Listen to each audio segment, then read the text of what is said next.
The BJP definitely has several OBC faces, chief ministerial probables, but of course somebody who has been grabbing the headlines, and for rightfully so, because of his strong presence on the ground. He's a dyed-in-the-wool leader, Mr. Etala Rajendra. Sir, पहली बात तो क्या मैं एक future chief minister से बात कर रही हूँ यहाँ पे?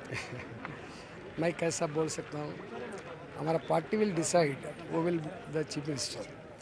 और सेकंड थिंग, हमारा तेलंगाना हवा में पहले सोचना चाहिए, वो डिसाइड करेगा, उसके बाद पार्टी डिसाइड करेगा. लेकिन क्या ये बात सच है कि प्रधानमंत्री जी ने रैली के बाद बीसी लीडर्स के साथ मिलते हुए ये कहा कि ईटला जी को वोट कीजिए, हम उन्हें सीएम बनाएंगे? वो तो बोल दिया, प्रधानमंत्री जी ने बोला है ये? प्रधानमंत्री जी ने खुद कहा. तो 35-36 पीपल है, हर एक समाज का राष्ट्र अध्यक्ष. बातचीत होते टाइम पे since independence command Andhra Pradesh and Telangana में कभी भी ओबीसी मुख्यमंत्री नहीं बना. इस बार आप लोग जिताइए, मैं ईटला जी को मुख्यमंत्री बनाएंगे. क्या ये आप would you say that this is the biggest promise coming in from the prime minister? आपने ये एक्सपेक्ट किया था? I don't know. वो प्रधानमंत्री जी ने 3-4 महीने से तेलंगाना में सत्ता आना बोल के हमको बार बार आदेश किया था. सेकंड थिंग, उसका प्लानिंग भी किया था.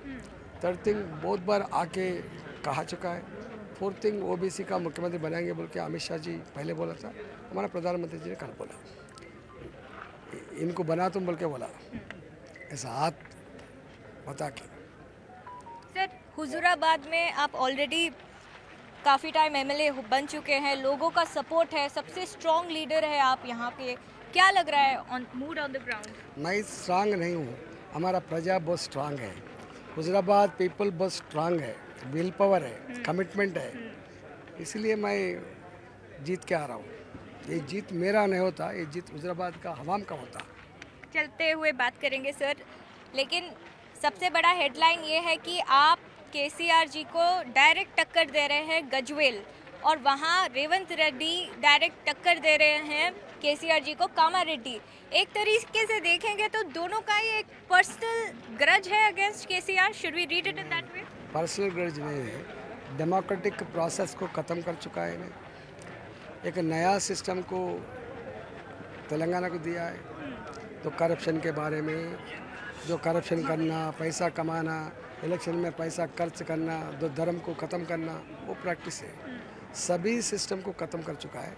इसीलिए डेमोक्रेसी को बचाना बोले तो, तेलंगाना को बचाना बोले तो इनको हराना जरूरी है. इसलिए मैं खड़ा रह रहा हूँ. और आप रेवंत रेड्डी को कामारेड्डी में डायरेक्टली वो सीएम को चुनौती दे रहे हैं, शायद से वो भी कांग्रेस के सीएम प्रोबेबल फेस है. किस तरीके से देखते हैं आप?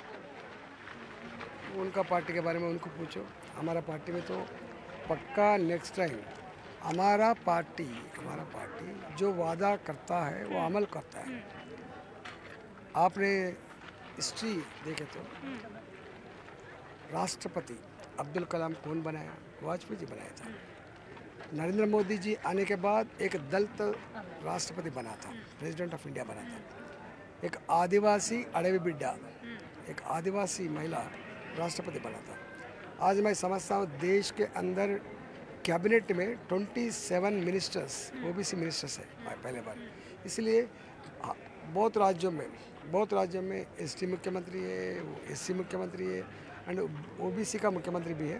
तेलंगाना में सत्ता में आए तो जरूर ओबीसी का मुख्यमंत्री बनाएंगे, बीसी का मुख्यमंत्री बनाएंगे बोल के खुद हमारा प्रधानमंत्री जी ने बताया था. प्रधानमंत्री जी ने ये भी बताया था 2013 में पहले बार मैं तेलंगाना हैदराबाद को आया था. इसी एलबी स्टेडियम में एक पब्लिक मीटिंग हुआ था, उसमें मैं अपील किया तो मैं देश प्रधानमंत्री बना था. यही मिट्टी के ऊपर, यही स्टेडियम के अंदर मैं वादा कर रहा हूँ, आप लोग आशीर्वाद दे दीजिए, मैं ओबीसी का मुख्यमंत्री बना था. मैं जानना चाहती हूँ सर, आप स्ट्रॉन्ग टीआरएस लीडर हैं और आप you're somebody who has risen from the grassroots level. You have scores of supporters on the ground. I have been seeing your campaign trail. लेकिन आपने जब डिसाइड किया था कि आप टीआरएस जो अभी बीआरएस है छोड़ के बीजेपी ज्वाइन करेंगे, आइडियोलॉजिकल कॉन्फ्लिक्ट नहीं था सर? तो पावर पॉलिटिक्स में पावर पॉलिटिक्स का आइडियोलॉजी एक ही रहता है, प्रजा का आशीर्वाद मिलके अगर गवर्नमेंट बन सकता है वो गवर्नमेंट अच्छा तरह चलाना वही फिलॉसफी रहेगा। मैक्सिमम जो पूरे से पूर को सपोर्ट करना, अच्छा वेलफेयर एक्टिविटी करना, पैसा कमाने के लिए गवर्नमेंट नहीं बनता, प्रजा को सेवा करने के लिए गवर्नमेंट बनता है। इसलिए मैं मानता हूँ जो भी पार्टी है सभी का फिलॉसफी ये होना चाहिए वो अच्छा परिपालन सुपरिपालन करने के लिए हो, दूसरा फिलॉसफी नहीं है ये। लेकिन बीजेपी जो है हिंदुत्व पे काफ़ी फोकस करती थी, अभी डेवलपमेंट पे कर रही है तेलंगाना में, लेकिन जब उन्होंने शुरुआत में जब अपना प्रचार शुरू किया हिंदुत्व पे काफ़ी फोकस था। बंडी संजय उनके हिंदुत्व आइकॉन थे। आप थोड़ा सा as I would say dare say liberal mindset और फिर सेक्युलर माइंडसेट से आप काम करते हैं, आइडियोलॉजिकल क्लैश कभी नहीं हुआ यहाँ पे? वो मैं भारतीय जनता पार्टी में हूँ, मेरे को आइडियोलॉजिकल का क्लैश कहाँ होता। मैं एमएलए बनता हूँ, एमएलए बनने के बाद मेरा जो अपोजिशन का कर्तव्य है वो पालन करता हूँ, अगर पोजीशन में काम है तो वो भी करता हूँ। हमारा मोदी जी ने एक नारा उठाया था, सबका साथ सबका विकास सबका प्रयास, जो नारा उठाया था उसमें कुछ भी नहीं है। हमारा मोदी जी ने बताया था, हमारा संघ परिवार मोहन भागवत भी बताता, एक वर्ग को छोड़ के देश को आगे नहीं ले सकता। इसीलिए गवर्नमेंट में आने के बाद वो हिंदू भी हो, मुसलमान भी हो, क्रिश्चियन भी हो, सिख भी हो, ईसाई भी हो, कोई भी हो, सबको समान दृष्टि से देखना गवर्नमेंट का कर्तव्य है। केसीआर को कितना रेटिंग देंगे आप?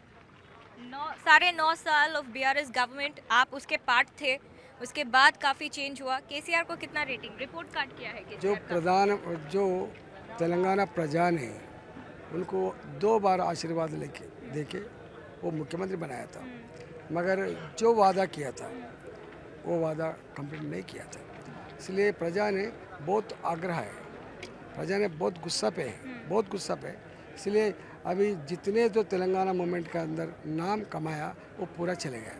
सर, अगर प्रधानमंत्री जी ने जो आपको कहा है कि आपको सपोर्ट करे, आपको सीएम बनाने का चांस है, क्या इस स्टेटमेंट से जो बाकी बीसी लीडर्स है जैसे बंडी संजय, अरविंद धर्मपुरी, इनसे कोई क्लैशेस नहीं होगा? क्लैशेस का को होता, internal rift, different factions in the BJP. OBC का मुख्यमंत्री बनाएंगे बोल के ओपनली हमारा प्रधानमंत्री जी डिक्लेयर किया था।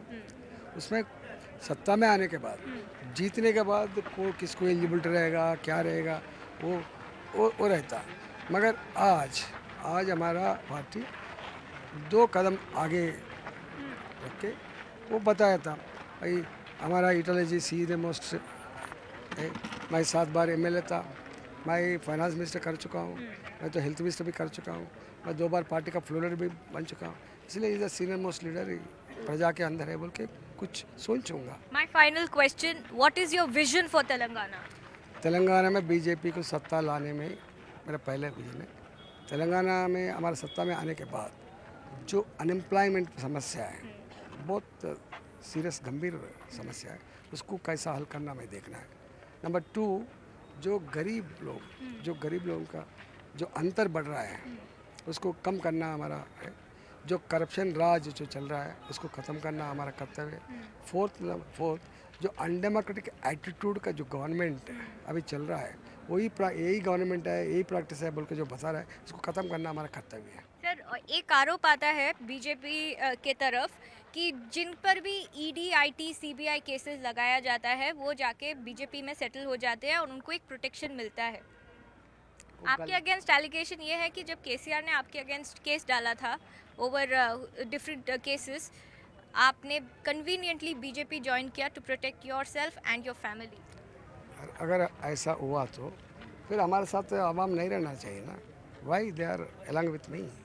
हमारा वजीराबाद प्रजा मेरे से कई को रह रहा, वो गलत है। वो गलत बोले तो इतना गलत नहीं, वही चोर लोग हैं, हमको चोर बोल के बता रहे हैं। Are you confident of defeating KCR in Gajwel? 100% Gajwel में जीतने का पक्का है।